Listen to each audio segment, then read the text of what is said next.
Standard sample preparation make it difficult to achieve a good signal to noise during X-ray diffraction experiments with microcrystals. This protocol aims to reduce the sources of background from crystals in a controlled manner.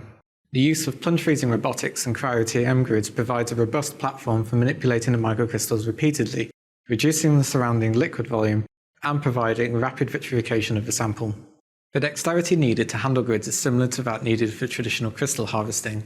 Another important factor is the determination of initial blotting parameters using the crystallization solution, which is key to reducing sample usage.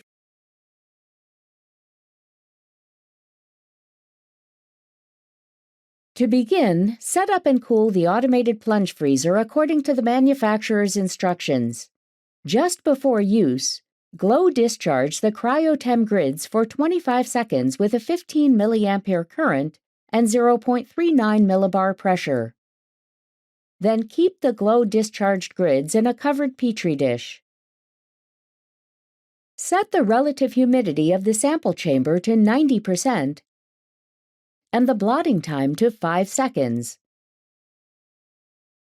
Ensure that the plunge freezer is set to automatically plunge the sample after blotting is complete.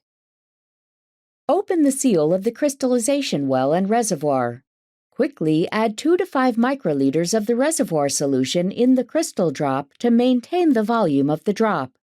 Transfer 10 microliters of the reservoir solution to a 0.5 milliliter tube for later use, and reseal the well to prevent the crystallization drop from drying.